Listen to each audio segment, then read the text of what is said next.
మహానాడు సందర్భంగా టీడీపీ ఒక కీలక నిర్ణయం తీసుకుంది. ఈసారి రాబోయే ఎన్నికల్లో మహిళలకి 33% ఖచ్చితంగా సీట్లు ఇస్తామని చెప్తున్న నేపథ్యంలో ఎమ్మెల్సీ అనురాధ గారు మనతో ఉన్నారు. మేడం ఎలా చూస్తారు ఈ నిర్ణయం?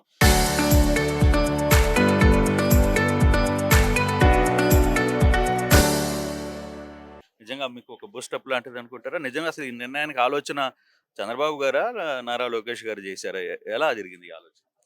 అసలు ముందు ఈ అనౌన్స్‌మెంట్ నారా లోకేష్ గారు తేంగానే as a senior leader in the party నేను షాక్ అయ్యానండి. ఒక్కసారిగా షాక్ మీ అయ్యా. నోటీస్‌లో కూడా లేదు. ఎవ్వరి నోటీస్‌లో లేదు. నేను షాక్ అయ్యాను. అనిపిచ్చింది తర్వాత. తర్వాత అనిపించింది. తాతకు తగ్గ మనవడు, తండ్రికి తగ్గ తనయుడు. ఏ మాత్రం గూడా మహిళల విషయంలో గాని, మహిళాభివృద్ధి విషయంలో గాని, మహిళా సాధికారత విషయంలో గాని ఎక్కడ తగ్గేదేలే అనే విధంగా నిన్న అనౌన్స్‌మెంట్ జరిగిందండి.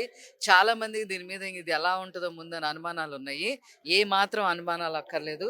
తెలుగుదేశం పార్టీలోకి ఎంటర్ అయిన దగ్గర నుంచి లోకేష్ గారు ఏదన్నా ఒక విషయాన్ని ఇది నిజం అని చెప్పి నమ్మితే దాన్ని చేసి తీరతారు. ఎన్ని అవరోధాలు వచ్చినా తొక్కుకుంటూ ముందుకెళ్ళే నైజం నారా లోకేష్ గారిది. ఇప్పుడు చూడండి నిజంగా దేశంలోనే కాదు ప్రపంచంలోనే కాదు చట్టం లేదు, పార్లమెంట్ లేదు, ఇదేం లేదు నేను చేస్తానా అని చెప్పి చేశారు. అది నిజంగా చాలా బూస్టప్. వర్కింగ్ ప్రెసిడెంట్‌గా ఫస్ట్ టైమ్ మహానాడు జరిగిన సందర్భంలో వారు ఈ రకంగా అనౌన్స్ చేయటం జీవితంలో ఏ మహిళ గూడా మర్చిపోదు. ఇది ముఖ్యంగా జెన్‌జీ లో యువతకి జస్ట్ ఇప్పుడున్న జెన్‌జీ మీ యువతకి టీమ్‌కంతా జెన్‌జీ యువతకి ఇది ఒక మహత్తరమైన ఆపర్చునిటీ ఇచ్చినట్టు.